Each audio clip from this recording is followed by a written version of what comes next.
The moment Dorothy Grady walked into the Silver Creek saloon with dust on her boots and desperation in her eyes, every man in the room already knew what she was going to ask, and every last one of them had already decided to say no.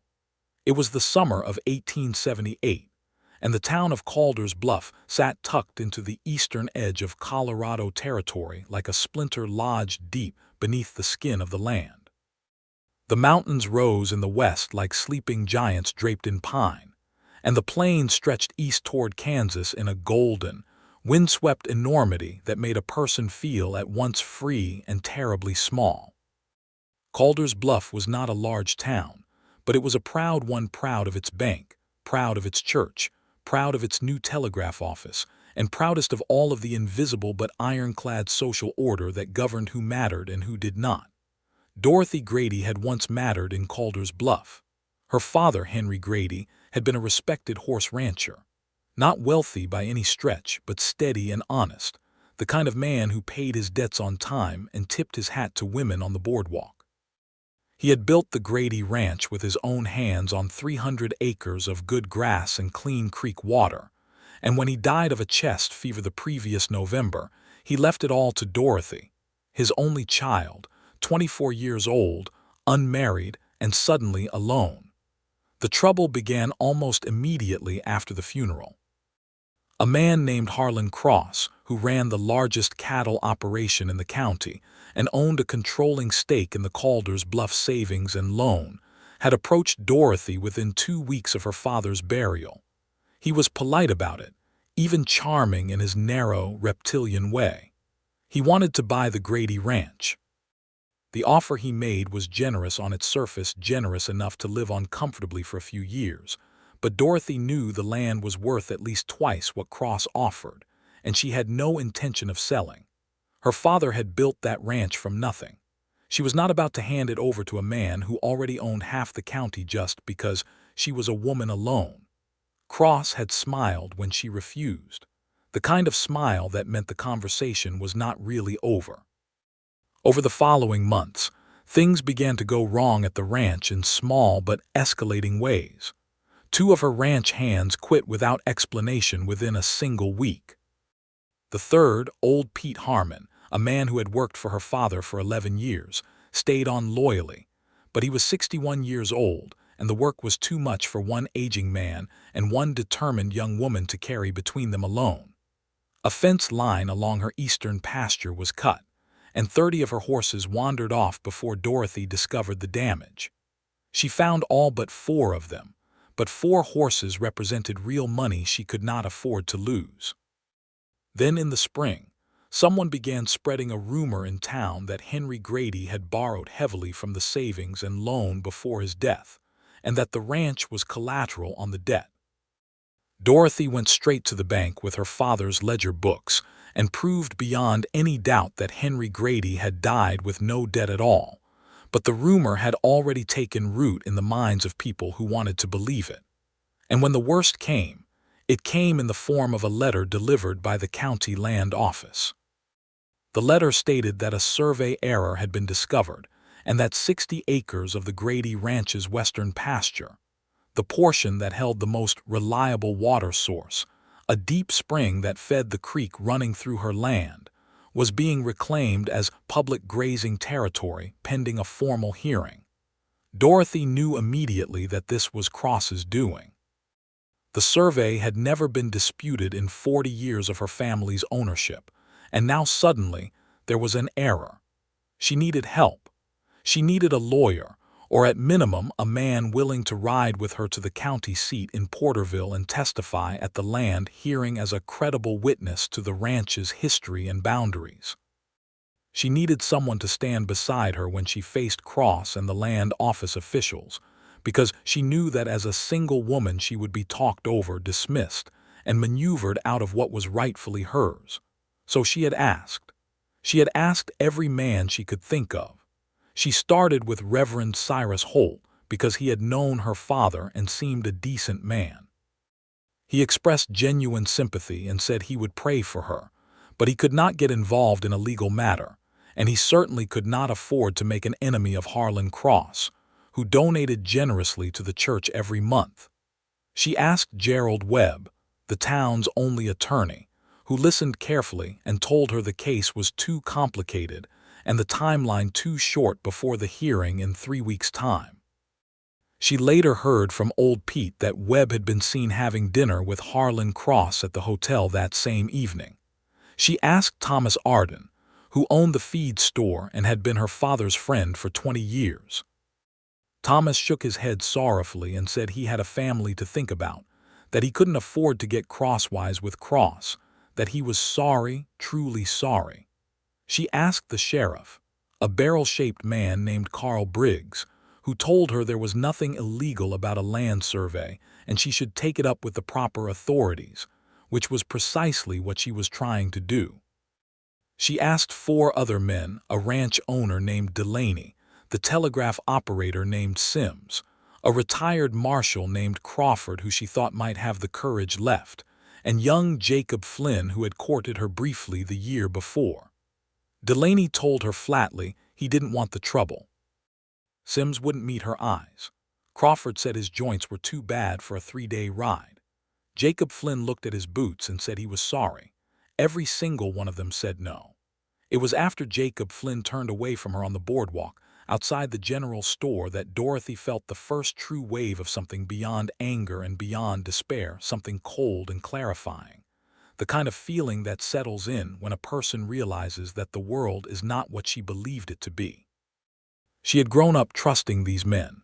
She had grown up in this town, had attended the same church picnics and harvest dances and 4th of July celebrations as all of them.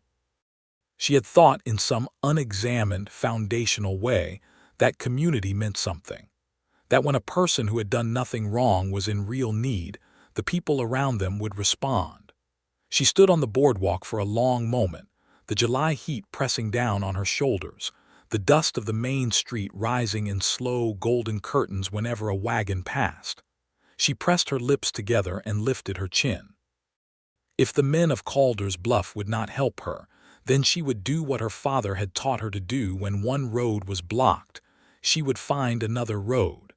She was still thinking about how exactly to find that road when the stranger rode into town. She almost didn't notice him. She was walking back toward her wagon, her mind occupied with the letter from the land office and the calculation of whether she could make the ride to Porterville alone with Pete, when the sound of an unfamiliar horse caught her attention, not because it was loud but because of the quality of the animal.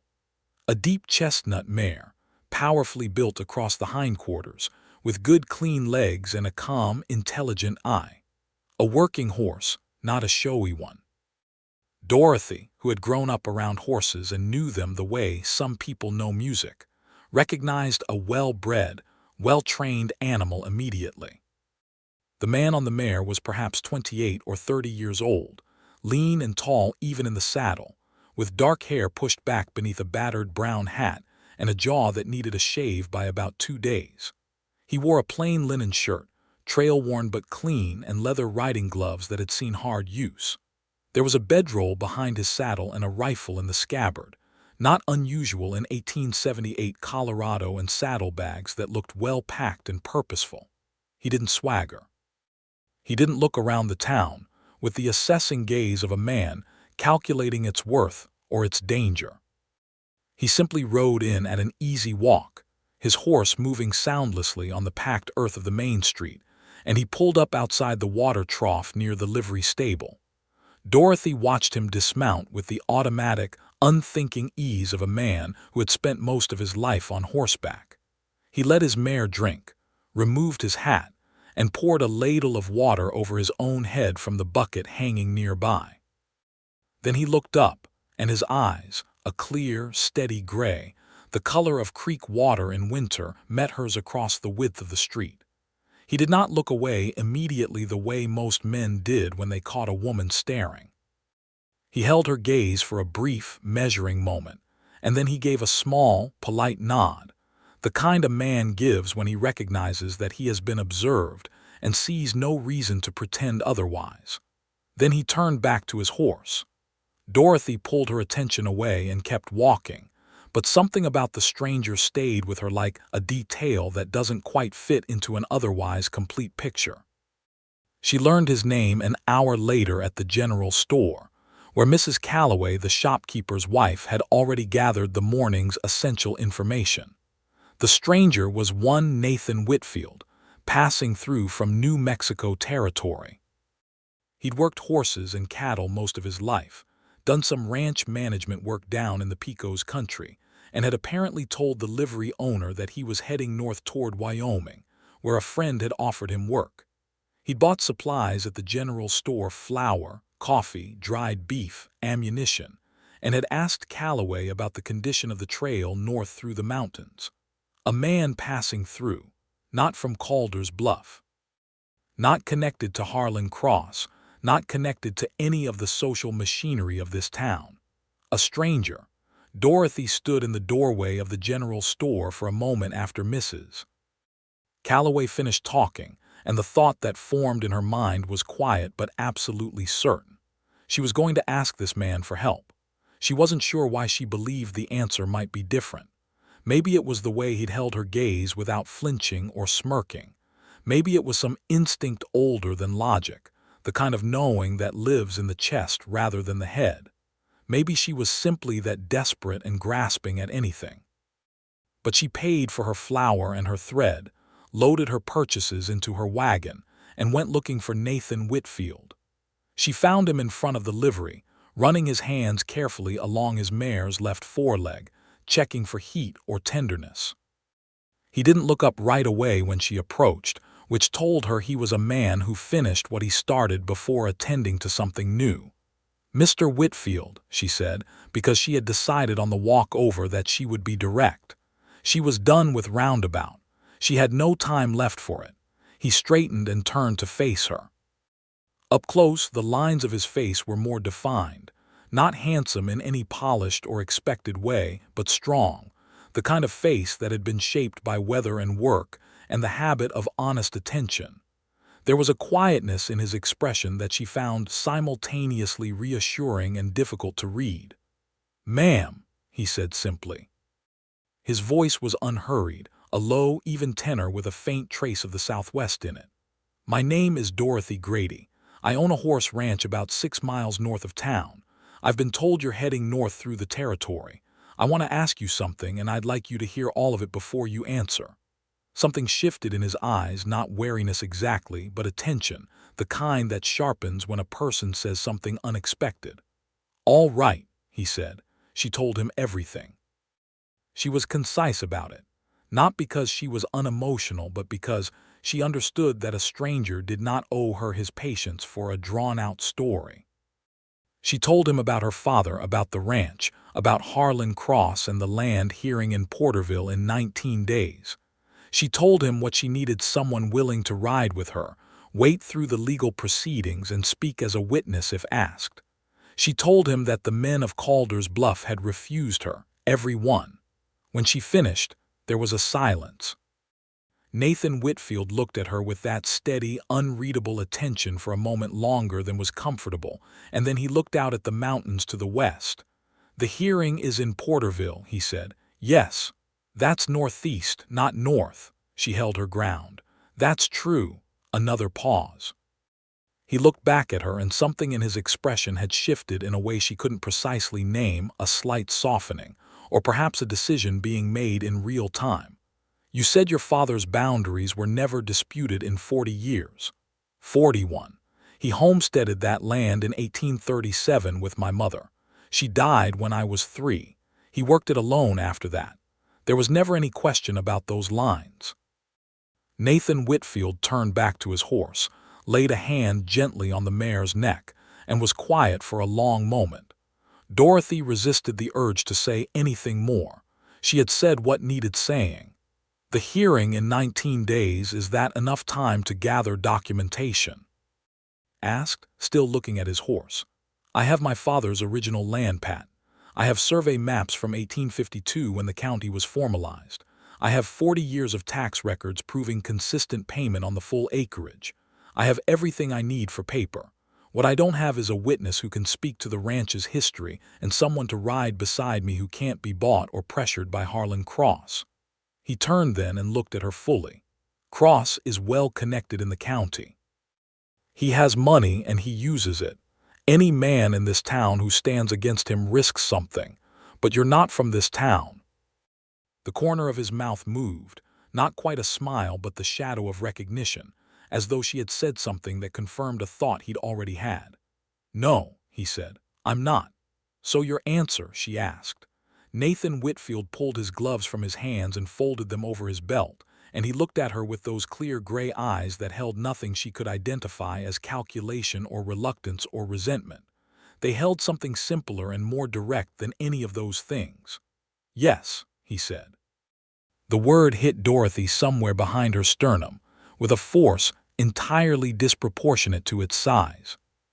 She had been bracing for refusal so long and so continuously that agreement felt almost like a physical collision. She blinked, and then, because she was her father's daughter and she did not cry in front of strangers, she straightened her shoulders and held out her hand. He shook it. His grip was firm and dry and entirely without theater. "I'll need to know everything about the property," he said. "Every fence line, every water source, every document you have. If I'm going to speak at a legal hearing, I need to know what I'm speaking to. You can come out to the ranch today if you're willing. I'll feed you supper and show you the records." He nodded once. "Give me an hour to see to my horse and get myself presentable." She almost smiled. "An hour is fine." She walked back to her wagon feeling something she had not felt in months, not hope exactly, but its structural predecessor, the sense that the situation had edges that could be worked with. She clicked the reins, turned the wagon toward home, and tried not to think too much about the way Nathan Whitfield had looked at her when he said yes. Quiet and certain and entirely without agenda. The way a man looks when he says something because he means it, and for no other reason. He arrived at the ranch exactly an hour later, riding the chestnut mare at an easy lope down the track from the main road. Dorothy was on the porch with the ledger books and survey maps already laid out on the wooden table her father had built, and old Pete Harmon was at the barn. Pete came out when he heard the horse, squinting at the stranger with the automatic caution of a man who had watched things go wrong enough times to take nothing on faith. Dorothy made the introductions, and Pete looked Nathan Whitfield over with the deliberate thoroughness of a man assessing livestock. Nathan bore the scrutiny without impatience, which apparently satisfied Pete in some fundamental way, because the old man gave a single nod and went back to the barn. "He doesn't trust easily," Dorothy said, leading Nathan to the porch. "I'd be worried if he did," Nathan said, and sat down across the table from her. They spent 2 hours with the documents. Nathan asked questions with a methodical precision that told Dorothy he had dealt with land disputes before, or at minimum, that he understood the logic of property law well enough to know what mattered. He studied the original land patent carefully, running his finger along the boundary descriptions and looking up at the landscape around him as though mapping the words onto the physical terrain. He asked about the spring, its location, whether it had ever been named in any document, whether there had ever been any neighboring claim to it. Dorothy answered everything fully and watched him absorb information with the focused, unhurried attention of a man who took things seriously because things were serious. "The county is going to argue that a survey error supersedes the original patent," she said. "They're going to say the patent description was imprecise and the survey clarifies it." "And the survey was ordered by whom?" Nathan asked. "The county land office filed for it, but Cross sits on the county land board." Nathan set down the survey map and looked at her steadily. "Then the question becomes whether the original patent language is specific enough about the spring boundary to make their survey the one that looks imprecise. Do you think it is specific enough?" He looked back down at the patent. "Your father wrote, the westerly boundary extends to the natural spring source situated at the foot of the granite formation commonly called the Shepherd's Rock. Is that formation still there and still called that?" "It's 40 feet high and everyone in the county knows it by that name." Then yes, Nathan said. I think it's specific enough. The sun was at the horizon when they finished with the documents, and Dorothy went inside to make good on her promise of supper.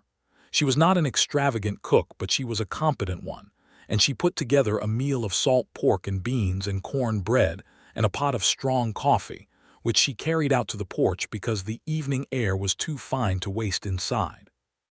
Nathan ate the way he did everything, without excess, without performance, attentive to what was in front of him. He complimented the corn bread, and she could tell he meant it. He asked about her horses, how many she ran, what breeds she favored, and the conversation shifted from legal strategy to something easier and less formal. She asked where he was from originally, and he said West Texas, a place called Bracketville, near the border. He'd grown up on his uncle's cattle ranch after his parents died of cholera when he was 11. He spoke about this without self-pity or dramatics, just as fact, the way a man speaks about weather that happened long ago. "Your uncle was good to you?" Dorothy asked. "He was a hard man, but he was fair. He taught me everything worth knowing about land and cattle and horses. When I was 20, I went to work on my own. Spent some years in New Mexico, some in Arizona Territory. And now Wyoming," she said. "Eventually," he said, and looked out at the darkening plains with an expression she couldn't quite categorize. Not longing exactly, but the look of a man who is not entirely certain where he is headed and has made a kind of peace with that uncertainty. "Why Wyoming?" she asked. "A friend named Callahan has a horse ranch up near Cheyenne, said he'd have work for me. I wrote him in the spring." He paused. "Haven't heard back yet." She noticed the pause. "So it's not confirmed." "No," he said it without apparent concern, "but Wyoming's a fine territory." Pete came around from the barn to get his supper and ate on the step below the porch, joining the conversation occasionally in his laconic, one-sentence way. By the time the stars were beginning to show, Nathan Whitfield had been offered the use of the ranch's small bunkhouse for the nights remaining until the Porterville trip, and he had accepted with the same quiet, unassuming directness that seemed to characterize everything he did. It was simply the most practical arrangement, and practicality, Dorothy was coming to understand, was something Nathan Whitfield valued as naturally as breathing. What she had not anticipated was how quickly practical arrangement would begin to feel like something else entirely.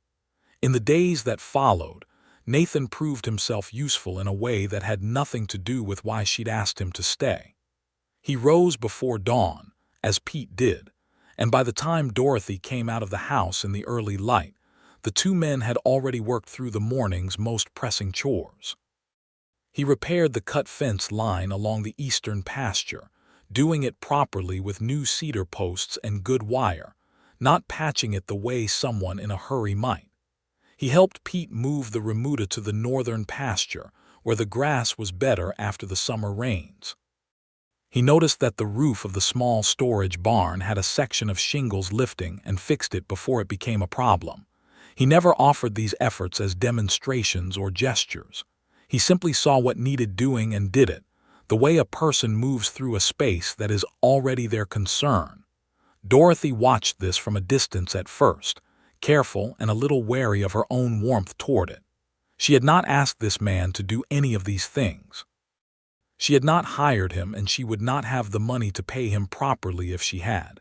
She told him so on the third morning, standing by the corral fence while he set a loose post. "You don't owe me labor," she said. "That wasn't part of what I asked." He didn't pause in driving the post. "I know what you asked," he said. "I've got 19 days with nothing to fill them but preparation for a hearing. A man without work gets restless." He drove the post home with 2 more solid strokes of the mallet and straightened, pulling the post with both hands to test it. "Solid. If it bothers you, tell me what you'd rather I did." It did not bother her. That was the honest answer, and she was too plain-spoken by nature to pretend otherwise. What bothered her, in the quieter moments when she allowed herself to notice it, was how much she enjoyed his presence. How the ranch felt different with him in it. Not rescued exactly, because she was not a woman who thought in terms of needing to be rescued, but accompanied. like a piece of music played with its full arrangement rather than a single unaccompanied melody. They fell into an easy routine without discussing it, which is the way the best routines come about. She worked the horses in the morning, and Nathan worked alongside her when she wanted company or at a respectful distance when she didn't. They ate breakfast and dinner together at the porch table, and sometimes supper too if the day had gone long. In the evenings, Dorothy often sat reading. She had a small collection of books that had been her father's, and a few she'd ordered herself, including a volume of poetry and a well-worn copy of Great Expectations. While Nathan cleaned tack or wrote in a small notebook she never asked about. One evening she looked up from her book and found him looking at her, not in the obvious or embarrassing way, but in the way a person looks at something they find interesting and have not yet found the right words for. When their eyes met, he dropped his gaze back to his notebook without rushing, as though he hadn't been looking at all. Dorothy looked back at her book and did not read a single word on the page for the next 5 minutes. She learned things about him gradually, not through direct interrogation, but through the accumulation of detail that comes from living and working in proximity to someone. She learned that he was careful with his words, choosing them with the deliberateness of a man who had learned through some experience or other that careless talk causes damage. She learned that he found genuine pleasure in horses, not just as tools or assets, but as creatures worth paying attention to, with individual personalities and preferences that deserved respect. She watched him with her horses, and she thought she had never seen a man handle an animal with quite that quality of patient, considered care. She learned that he could read, which was not universal in 1878, and that he read with real engagement when she occasionally left a book on the table between them. He picked up the poetry volume one evening, apparently expecting to put it down immediately, and instead sat with it for an hour, occasionally reading a line twice. When he caught her watching, he said, without any self-consciousness, "Your father had good taste in verse." "That one's mine," she said. "I ordered it from Denver, Walt Whitman." He looked at the cover, looked at her, and then back at the page. "He makes it sound like the whole country is worth looking at," he said. "Every last acre of it. I think that's what he believed." Nathan nodded slowly, as though weighing whether that was the kind of belief a person could reasonably hold. "Some of it is, anyway," he said finally. By the end of the first week, Dorothy was aware, in the clear-eyed way of a practical and honest woman, that she was becoming deeply fond of Nathan Whitfield. It was an uncomfortable realization, not because she found it unwelcome, but because she was also aware of how entirely contingent his presence was. He was here for a purpose. The purpose would be resolved in a week and a half. He would then ride north toward Wyoming, and a life she had no part in, and she would return to the singular, independent life she had chosen and been proud of, and would return to being proud of once the warmth of his company was no longer there to compare it to. She decided the most sensible course was to feel what she felt without acting on it, to be grateful for his company and his help, and to let him go when the time came with her dignity and his respect intact. She had made more difficult decisions than this. What she had not accounted for was Nathan Whitfield. On the 8th day of his stay, they rode out together to the western pasture to walk the boundary near the spring, so that Nathan could see and understand the terrain he would be testifying about. The spring was a lovely thing, clear water rising cold from deep rock, feeding a shallow pool that glittered in the morning light before running off into the creek that crossed the lower pasture.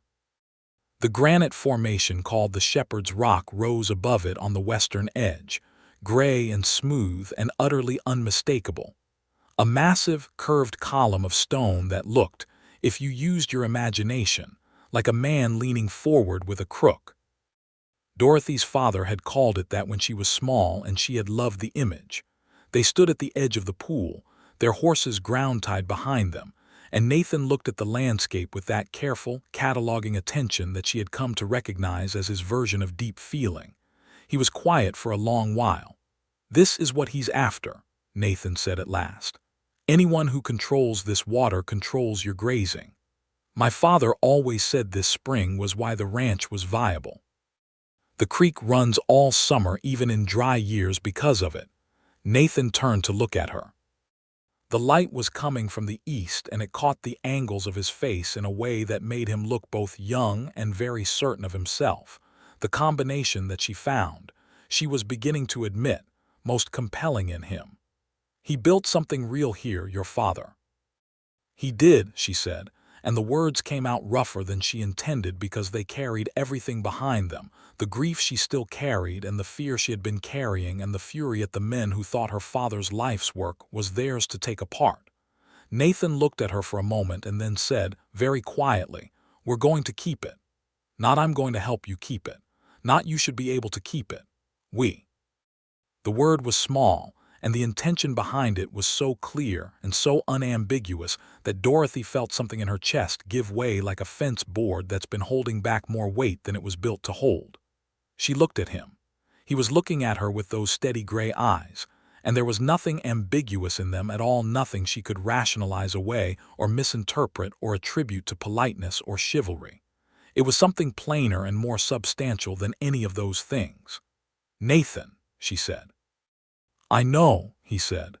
He said it gently, as though he'd been aware of what she was going to say before she said it, and perhaps he had. Perhaps they had both been aware of the thing between them for days, in the way two people who are being honest with themselves are usually aware of such things before they speak them. "You're going to Wyoming," she said, not as an accusation, just as the truth of the situation as she understood it. "I said I was thinking about Wyoming," he said. "That's not the same as belonging there." She looked at him for a long moment. The spring ran quietly behind them, and the morning air was clean and cool and smelled of pine and good grass. "You don't have to say things you don't mean just because she started." "I don't," he said simply. "That's not a habit I have." Dorothy Grady had spent 8 months being harder than she wanted to be because the circumstances required it. She had held herself together through grief and fear and injustice, and the accumulated small cruelties of a town that had decided she was a woman alone and therefore manageable. She had not permitted herself weakness or softness or the particular kind of hope that makes a person vulnerable to further disappointment. She had been, by any fair measure, remarkably strong. But standing at the edge of the spring on her father's land with Nathan Whitfield looking at her like she was something worth staying for, she set the armor down for a moment. Just for a moment. "I'm glad you're not from town," she said. "I'm glad they all said no and you were there." "So am I," he said, with a certainty that came from somewhere deeper than 8 days of acquaintance and Dorothy suspected, in some part of herself that believed in the irrational rightness of certain arrivals, that he meant all of it, every quiet morning, every shared meal, every evening on the porch and whatever came after. He did not kiss her that day. He was not a man who moved without consideration, and she was not a woman who invited it before she was ready. But when they rode back to the ranch, they rode side by side, and his mare and her roan gelding moved at the same easy pace, and Dorothy thought that the land looked different than it had in months. Larger somehow, more worth fighting for. The preparations for the Porterville trip took up the following days with satisfying thoroughness. Nathan organized the documentation with the precision of a man who understood that, in a legal proceeding, the difference between winning and losing often came down to the clarity and completeness of the paper trail. He helped Dorothy write a formal statement of the ranch's boundary history, citing each document and its date, creating a narrative so clear and well supported that even Gerald Webb, had he been inclined to help, could not have improved upon it. Old Pete, who had been watching Nathan with decreasing suspicion and increasing approval over the preceding week, contributed his own considerable memory to the process. He had been present when the county survey of 1852 was conducted, and could recall precisely where the surveyors had placed their markers relative to the Shepherd's Rock Spring. His testimony, Nathan noted with a focused attention that Pete seemed to find flattering, would be essential. "You'll need to come with us, Pete," Nathan said one evening, looking at the old man directly. "Your memory of that original survey is evidence no document can replace." Pete pulled at his white whiskers and looked at Dorothy. "3-day ride to Porterville, is it?" 2.5 if the trail's good, Dorothy said. "The hearing is on Thursday." Pete was quiet for a moment. "Well, I suppose my joints can manage 2.5 days if the mare can." "She can," Dorothy said, and smiled at him with a warmth she knew he would pretend to be indifferent to. Pete had been pretending to be indifferent to her since she was 4 years old. It was his primary mode of affection. They set out for Porterville on Monday morning, all 3 of them, under a sky of such emphatic blue that it seemed to have been arranged for the occasion. Dorothy rode her roan gelding, Nathan rode his chestnut mare, and Pete rode a steady bay that had been Henry Grady's preferred trail horse. They carried the full documentation in a leather saddlebag that Dorothy kept on her person, not out of distrust, but because the documents were her responsibility, and she intended to treat them that way. The trail northeast through the high country was hard riding through beautiful land pine forests, giving way to open meadows thick with summer wildflowers, and then to the rolling grassland of the plateau that eventually descended into the valley where Porterville sat. They camped the first night in a stand of aspens beside a creek, and Dorothy made a fire while Nathan and Pete tended the horses. The evening was cool even in July up in the high country, and they sat close to the fire with their coffee and a meal of dried beef and biscuits Dorothy had baked the night before they left. Pete told stories about Henry Grady in his short, unembellished way, stories about the early years on the ranch, when the grass was high and the winters were fierce, and Henry Grady had been a young man full of conviction about the life he was building. Dorothy listened to the stories she had mostly heard before and found them newly tender, the way familiar things sometimes become more vivid when seen through the eyes of someone encountering them for the first time. She watched Nathan listening, watched the careful, respectful attention he gave to Pete's account of her father, and something in her chest deepened. Later, when Pete had rolled himself into his blankets and begun snoring with the immediate commitment of a man with a completely clear conscience, Dorothy and Nathan sat across the fire from each other in the particular quiet of the high country at night, vast and clean, and full of the sound of the creek and the distant calling of an owl. "You never asked why all of them said no," Dorothy said. It had been on her mind for a while. "Every man in Calder's Bluff. You didn't ask why they refused." "I didn't need to," Nathan said. He was looking at the fire, the light of it warm on his face. "Cross has money and they have mortgages, stores to keep running. Families depending on them not to make enemies of the man who holds the purse strings of the county. I understand why." "You understand why, but you still said yes." He looked at her across the fire. "I don't have a mortgage in Calder's Bluff. I don't have a store. Cross can't touch me because I'm not in reach of what he has power over." He paused. "And what was being done to you was wrong. That doesn't always seem like enough reason to people who have more to lose, but it is enough. It should be enough." Dorothy looked at him for a long moment, and the firelight made his eyes look warmer than their usual cool gray, touched with amber and gold. "I think my father would have liked you," she said. "I think I would have liked him," Nathan said. It was said without calculation, without the performative sentiment that such a statement can sometimes carry. He meant it simply, and it landed simply, and Dorothy felt it all the way down. "Nathan," she said after a moment. "Dorothy." The way he said her name, the full word, no shortening, no casual reduction, carried a weight she had not expected. It sounded like he had been thinking about how to say it correctly. She stood up, walked around the fire, and sat down beside him on the log rather than across from it. He did not move away. His shoulder was solid and warm against hers, and the night was very large around them and very quiet, and she turned to look at him and found him already looking at her. He raised one hand and touched her cheek very gently, the way he touched his horse, with that quality of considered, careful attention that she had come to associate entirely with him. She leaned into it, just slightly. He tilted his head toward hers and the space between them shortened by degrees, unhurried, as though there was no reason at all to rush a thing that was already decided. When he kissed her, it was exactly like his voice, quiet, certain, and saying precisely what it meant. She felt the whole long tension of the preceding week's release in one long, slow exhale, and kissed him back with everything she had been holding back since the morning at the spring. Maybe since the moment she'd walked around a fire to sit beside a man who had looked at her across a street in Calder's Bluff, and nodded like he already understood something about her. When they separated, his forehead rested against hers for a moment, and Pete snored magnificently in the background, and the owl called again from somewhere in the pines, and Dorothy found herself smiling in the dark. "Wyoming," she said quietly. She could feel him smile against her temple.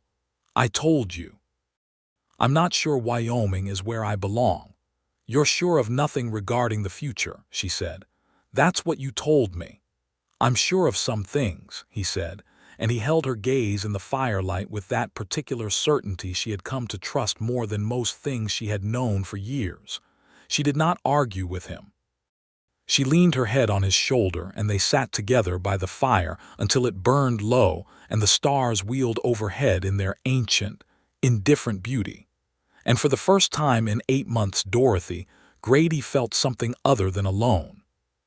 Porterville in July was a busy place, a proper county seat with a courthouse and a hotel and 2 saloons, and a bank and streets that were crowded in the middle of the day with wagons and horses, and the commerce of a functioning territorial economy.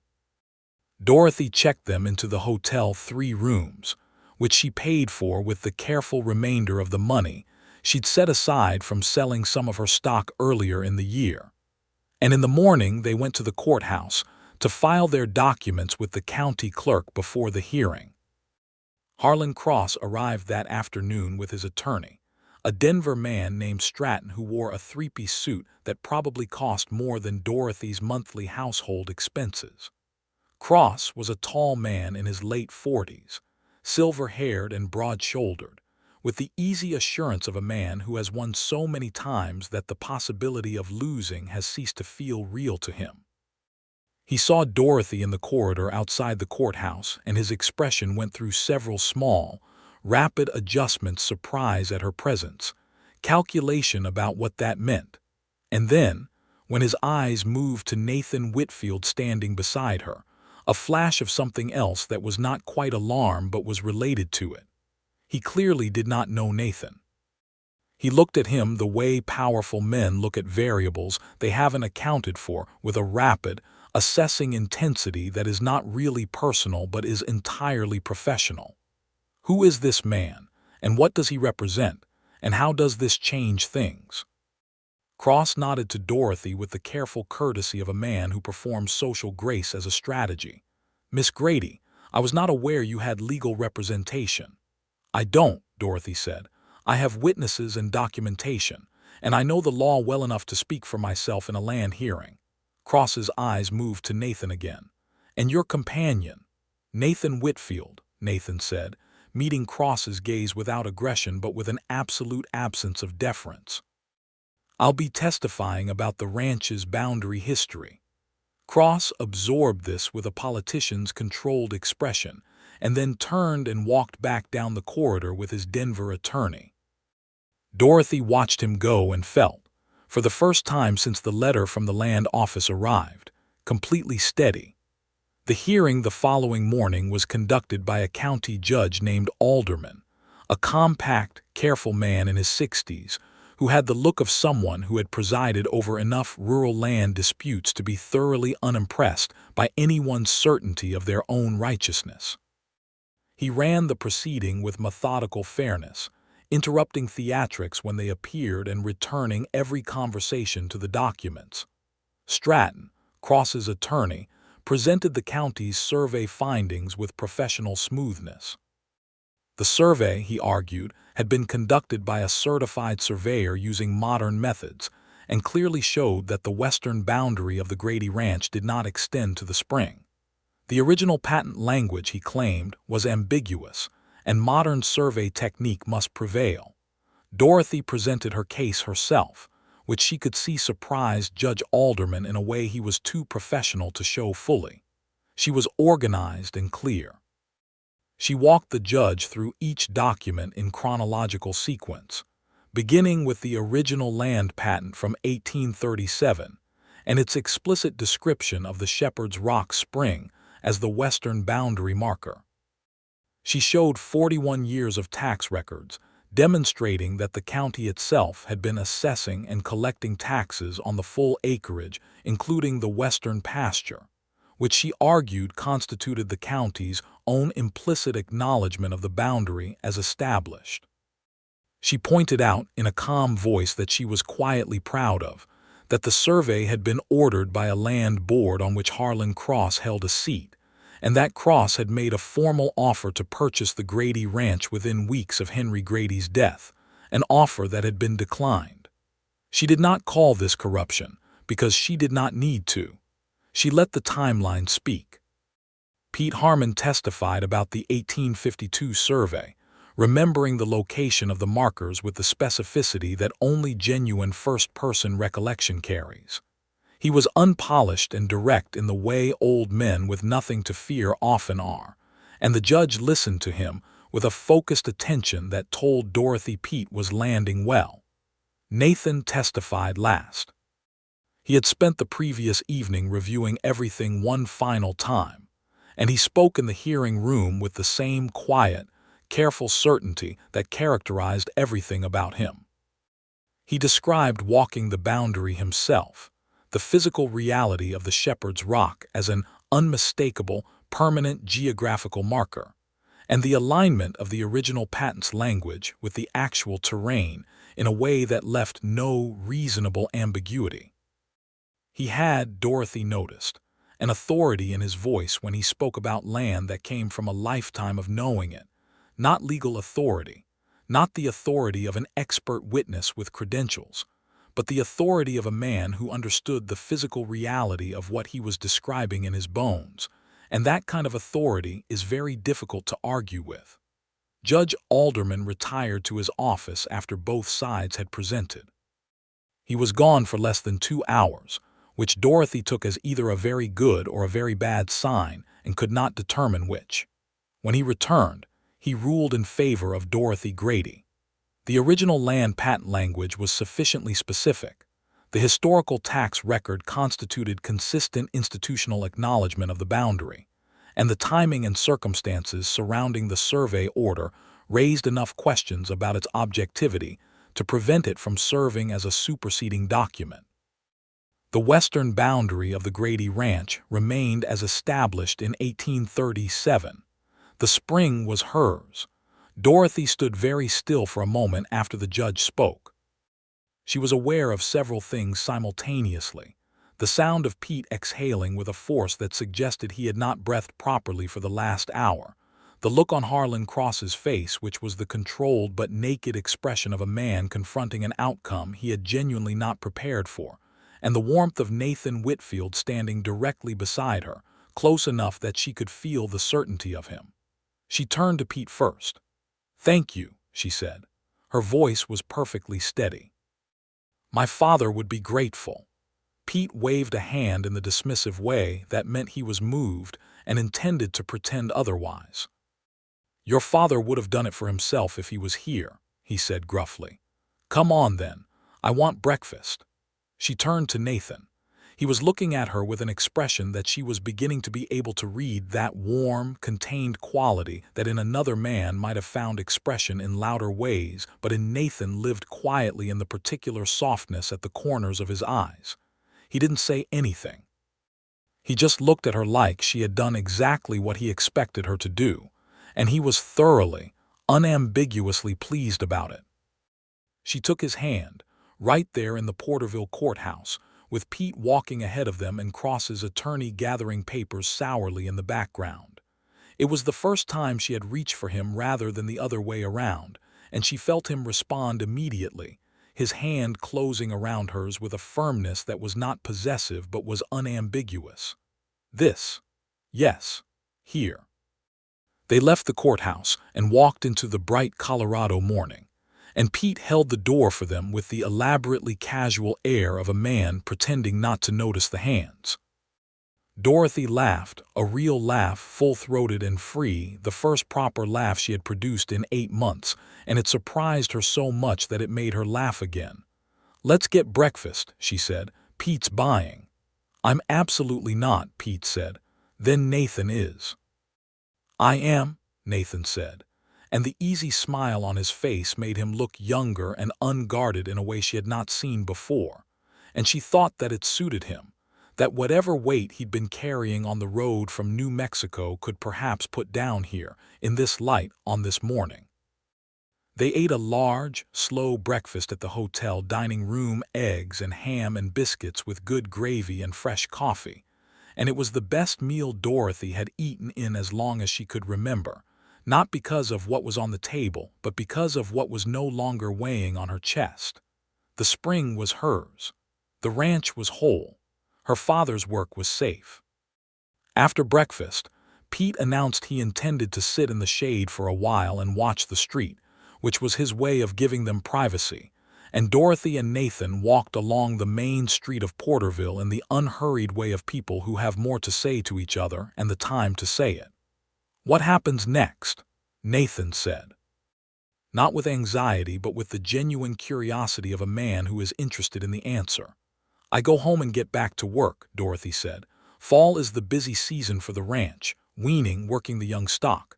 I've got horses promised to a buyer in Denver by October that I need to have properly started by then." "You work them yourself?" "Mostly. Pete helps with the ground work. I do the riding. I'm better at it than he is, and we both know it." She glanced at him. "I've seen the way you work with horses. You're good. I've had practice." A pause. The town moved around them in its ordinary morning rhythms, and the mountains were visible to the west, bright with summer, unhurried and permanent. "There's space on the ranch," Dorothy said. She was looking at the mountains as she said it, which was not courage exactly, but was a form of practical honesty. "For someone who knew what they were doing. I can't pay wages that would compete with a proper ranch manager's salary. Not yet. But in a year or two, if we get the operation running properly again, it would be different." She stopped walking and turned to look at him. He had stopped when she did, and he was looking at her with that full attention that always made her feel both seen and slightly breathless. "I'm not offering charity," she said. "I'm offering something real. The work is real. The land is real." And she paused. "I'm not asking you to stay because I need help. I was managing before you came, and I'll manage if you go. I'm asking you to stay because when you were there the ranch felt like what it was supposed to feel like. And because you make me feel," she stopped again, pressing her lips together briefly against the uncharacteristic difficulty of the sentence. "Like you're not alone," he offered quietly. "Like I don't have to be," she said, which was more precise and more true. Nathan Whitfield looked at her for a moment that had the quality of a thing being settled, the slow, decisive process of a man who thinks carefully about what matters and is arriving, perhaps, at a conclusion he has been working toward for the better part of 2 weeks. He reached out and brushed a strand of hair from her face with a gentleness that she had learned was entirely characteristic of him, the same care he gave to everything he touched. "Dorothy," he said. "Yes." "I wrote Callahan in Wyoming in the spring," he said. "I haven't heard back. I think that's probably an answer of its own kind." He took both her hands. "I'm not going to Wyoming. I don't think I was ever really going to Wyoming. I think what happened is that I rode into Calder's Bluff on the right day, and you were standing outside the general store looking like a woman who was about to make something happen, and I couldn't think of a single sensible reason to ride past." Dorothy looked at him, and this time she did not fight the warmth moving through her, did not hold it to some manageable temperature. She let it be what it was, enormous and unexpected and entirely, completely right. "You'll stay," she said. "I'll stay," he said. And because he was Nathan Whitfield and his word was the most reliable thing she had encountered in a long and difficult year, she believed him absolutely. They were married in September, at the Grady Ranch. in a ceremony that was smaller than some but larger than Dorothy had expected, because it turned out that Calder's Bluff contained a number of people who were relieved to find an occasion to demonstrate that they had always liked Dorothy Grady and were glad things had worked out for her.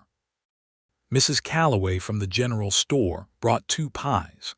Tom Arden and his wife came with a new halter braided from good leather, and a card saying it was for the finest horse Dorothy would ever break. Even Reverend Cyrus Holt performed the ceremony with evident sincerity, if not with any acknowledgement that he might have offered help some months earlier when help was what was needed. Dorothy did not raise the point. Some battles, once won, are better moved past.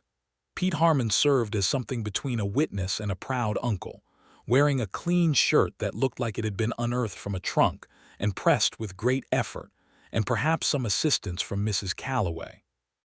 He stood beside Nathan during the ceremony with the bearing of a man discharging an important duty, and when Reverend Holt said the words that were said, Pete's jaw worked briefly with an emotion he had decided not to have, and he did not have it, which was consistent and admirable. Dorothy wore a dress of dark blue cotton that had been her mother's, taken in and let out and adjusted to fit her over the years. She carried flowers from the meadow above the spring Indian paintbrush and blue columbine, the colors of the territory she loved. Nathan wore his cleanest shirt and a pair of good trousers and had shaved carefully, and when he looked at her coming toward him across the grass, he had the expression of a man on whom a great deal has suddenly become clear. When Reverend Holt asked if he took Dorothy Grady to be his wife, Nathan said, "I do," in the same quiet, certain way he said everything that he meant completely, and Dorothy felt it in her chest the same way she had felt his first yes with a force disproportionate to its size. She said her own words back to him steadily and clearly, because she was her father's daughter, and she did not waver over things she had decided. The autumn that followed was the best working season the Grady Ranch had seen in years. With Nathan's knowledge and energy added to Pete's experience and Dorothy's skill with horses, the operation moved at a pace that felt, for the first time in a long time, like possibility rather than maintenance. The horses promised to the Denver buyer were delivered on time and in excellent condition, and the buyer, a man who supplied working stock to ranches throughout the territory, expressed interest in a continuing arrangement. Nathan negotiated the terms of it with a directness and competence that the buyer evidently respected, and by October they had the promise of a real market for the following year's stock. Nathan proved, in the daily business of the ranch, to be everything that his first 8 days of help had suggested he might be: steady, capable, creative in solving problems, and constitutionally opposed to cutting corners. He had strong opinions about horsemanship and breeding that sometimes differed from Dorothy's, and they had their disagreements with the honest, unguarded intensity of 2 people who were certain enough of each other to argue about things that mattered without fear. These arguments were not unpleasant. They were, Dorothy thought, one of the most satisfying aspects of their partnership. The sense that 2 real, intelligent, opinionated people were building something together, that neither of them was simply following the other's lead. Harlan Cross made one more attempt to create difficulty, sending a man around in November with a poorly constructed claim about water rights on the creek's lower portion. But Nathan had spent considerable time since the Porterville hearing studying territorial land law, and he wrote a response to the claim of such informed precision that Cross's attorney apparently declined to proceed. Cross himself was seen in Calder's Bluff less frequently after that. The county board elections the following spring resulted in his removal from the land board, the result of a quiet, sustained effort by several citizens of the county who had grown tired of his particular style of civic influence. Dorothy did not celebrate this openly. She noted it with satisfaction and went back to work. The first winter of their marriage was cold and long and very fine. The ranch house, which had always been comfortable but had sometimes felt very large and very empty, was different with Nathan in it. He filled it in the particular way of a person who belongs to a place. not noisily or obtrusively, but completely, the way a thing fits into the space it was made for. He moved through the rooms with a natural ease that still surprised Dorothy sometimes when she came in from the barn, and found him at the table with his notebook, or standing at the window looking at the snow on the mountains with that private, absorptive attention that she had come to love like she loved the sound of the creek. On January evenings, when the temperature dropped hard and the wind came down from the mountains with serious intent, they sat by the fire together. Nathan had continued reading her books and had begun writing letters to publishers in Denver requesting new titles, which arrived in the spring wrapped in brown paper and treated with more ceremony than he would probably admit to. Dorothy read beside him, and sometimes they discussed what they were reading and sometimes they were simply quiet together, the fire burning low, Pete asleep in the bunkhouse, the horses breathing their slow, warm breaths in the barn. On one such evening in February, Dorothy looked up from her book and said, "I think we're going to have a child." Nathan looked up from his notebook. He was very still for a moment. Then he set the notebook down deliberately and looked at her with an expression she had not precisely seen before, all of his characteristic quietness, but lit from somewhere underneath with something warm and enormous and barely containable. He said nothing for a moment, which was unlike him, and she realized it was because he was deciding between several true things to say and wanted to say the right one. "Are you certain?" he asked. "Not entirely. But I've felt it for 2 weeks, and I've been sure of things with less reason than this." He came around the table to her, which was quick and uncharacteristically spontaneous for him, and he crouched beside her chair and took her hands and looked at her like she was, in that moment, the only fixed point in the entire turning world. "Dorothy," he said, just her name, but the way he said it contained everything. She leaned forward and put her forehead against his. "I know," she said. "I feel it too." Their son was born in September of 1879, 14 months after Nathan had ridden into Calder's Bluff on a chestnut mare. They named him Henry because it was right, because the name had been waiting for someone to give it back to. Henry Grady Whitfield. Pete Harmon held him with the exaggerated caution of a man who had handled horses all his life, but found a human infant deeply alarming, and declared him the finest-looking boy in Colorado territory. And Dorothy told him that was the most Pete had ever said about anything non-equestrian, and he denied it and handed the baby back. Nathan held his son with the same quality of careful, gentle attention he brought to everything that mattered to him, and the look on his face was unguarded, in a way Dorothy kept the memory of for the rest of her life, transparent and full and entirely new. The expression of a man meeting someone he had not known to expect and finding the meeting so profound that his habitual composure had simply and completely set itself aside. "He looks like you," Nathan said. "He has your ears," Dorothy said. "My ears are ordinary." "Your ears are very fine," Dorothy said seriously, and then laughed at his expression, and the baby startled at the laugh and then settled. And outside the window the aspens were turning gold in the September light, the way they always turned just before the real cold came. The years that followed were what years are when a life has found its shape, full of ordinary days made meaningful by the people in them, punctuated by events that would later seem both small and enormous in memory. A drought in 1880 that required hard decisions about the herd, but left them solvent because Nathan had insisted on the grain reserve 6 months earlier. A second child in 1881, a daughter they named Clara after Dorothy's mother, who arrived in April with emphatic good health and immediately established herself as a person of strong opinions. A good year in 1882, when the Denver buyer doubled his order and a new buyer from Cheyenne added to the business, and the ranch entered a period of genuine prosperity that felt earned in every possible way. Pete Harmon retired formally from ranch work in the spring of 1882, though he continued to live in the bunkhouse and continued to offer his opinions freely on all matters relating to horses and weather and the general foolishness of younger generations. Nathan built him a proper rocking chair and installed it on the bunkhouse porch in what Pete called a completely unnecessary gesture, and sat in every day. Calder's Bluff itself changed, as small towns in the territory were changing throughout the late 1870s and the 1880s.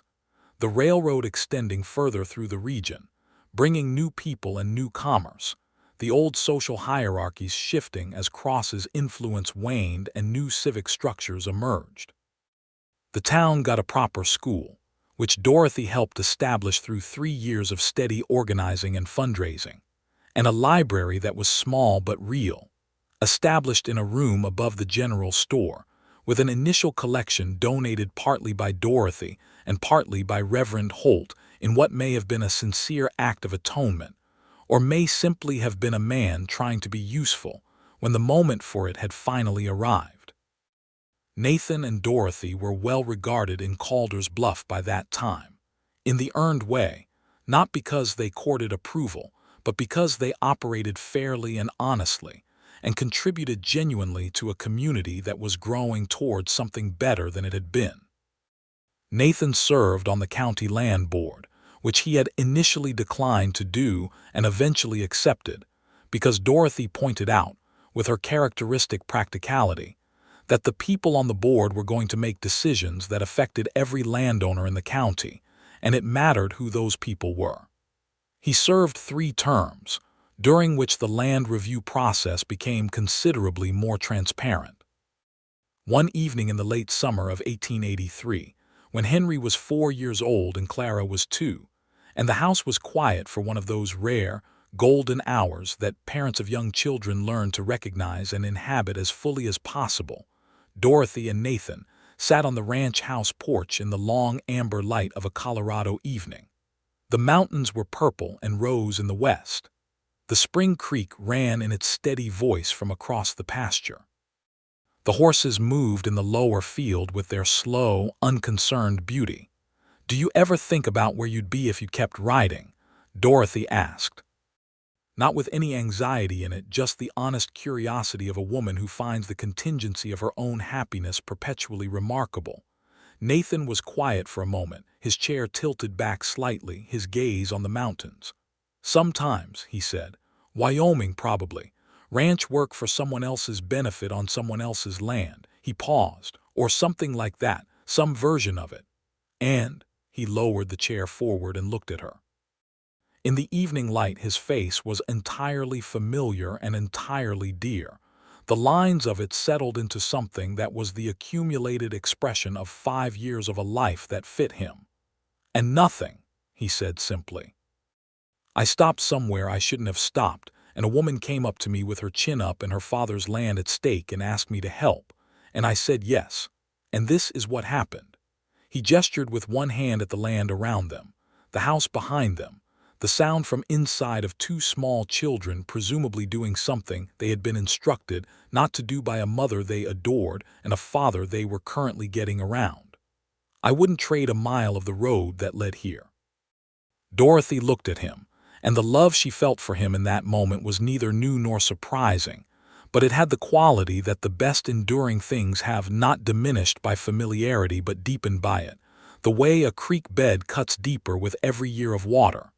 She reached over and took his hand, which was calloused and warm and thoroughly known to her. "We should check on the children," she said. "In a moment," he said, and held her hand, and they sat together watching the light leave the mountains in slow gold increments while the evening came on and the first stars appeared, and the creek ran on steadily in the growing dark, fed by the spring that was hers, that was theirs, that no one would ever take from them again. In the house, Henry Whitfield was teaching his sister Clara how to stack the wooden blocks Pete had carved for them, with the earnest pedagogical authority of a 4-year-old, who has concluded that he knows how everything works. Clara, who was already demonstrating the forthright independence that would characterize her entirely, accepted about a quarter of his instruction and rearranged the rest to her own satisfaction. Henry was not deterred. He considered the rearrangement, decided it was actually an improvement, and said so. Clara beamed. They built the tower 4 blocks higher together. Outside, Dorothy and Nathan sat until the last light was gone, and the sky was full of stars above the ranch that Henry Grady had built in 1837 with his hands and his hope, and the conviction that what he was making would last. He had been right. It had lasted, through drought and loss and grief, and the small, relentless cruelties of a world in which a woman alone was considered manageable, through the determined refusal of every man who had decided that her need was not their problem, and through the arrival, on an ordinary July morning in 1878, of a man who was not from town, who had nothing to lose and no reason to say anything but no, and who had looked at a woman standing with her chin up in the July heat and said yes, as easily and as certainly as if it were the most natural thing in the world, which Dorothy had long since concluded it was. Not every story of the West was written in blood and gunfire and the hard drama of violence. Some of them were written in the daily accumulation of honest work and honest words, and the stubborn insistence on keeping what was rightly yours. Some of them were written in the way a man looked at a spring on a sunny morning and said we. In the way a woman who had been told no by everyone she knew walked up to a stranger and asked him anyway. In the way two people who had both been alone in the world found each other at the precise right moment on the vast, indifferent, beautiful Colorado plain, and built something so solid and so good that it would still be standing long after they were gone. Dorothy Grady Whitfield would live on the ranch for the rest of her long life, and she would work the horses until she was 60 and supervise others working them until she was older than that. Nathan Whitfield would run the ranch beside her and sit on the county land board and build things that needed building and read the books that came in brown paper from Denver and never, in all the years that followed, give her any reason to doubt that his yes had meant everything she had understood it to mean. Henry Grady Whitfield would grow up to be a rancher like his parents, tall and serious-eyed like his father with his mother's directness, and her way of looking at a horse like she was reading a difficult and rewarding text. He would inherit the ranch and run it well and add to it in ways his grandfather would have approved of. Clara Whitfield would grow up to be a teacher, the first woman to teach at the Calder's Bluff school, which she ran for 30 years with a combination of warmth and complete refusal to be managed that she had been practicing since approximately the age of 2. Pete Harmon lived to 83, in his rocking chair on the bunkhouse porch, dispensing opinions and watching the Whitfield children grow up and seeing in all of it the continuation of something Henry Grady had begun, which he considered a satisfactory outcome for a life. On the day he died, quietly and without fuss, in his chair in the early morning, there was a blanket over his lap that Dorothy had sewn for him the previous winter, and the mountains were clear and bright to the west, and the horses were moving in the lower pasture with their slow, unhurried grace, and everything on the Grady ranch was exactly as it should be. It remained so. The spring at the foot of the Shepherd's Rock ran for 100 years after Henry Grady first named it in his patent, and it runs still in the memory of the land, feeding the creek that crosses the lower pasture, unconcerned with surveys or with the small human appetites that sometimes mistake what endures for what can be possessed. The water knows where it belongs. It always finds its way home.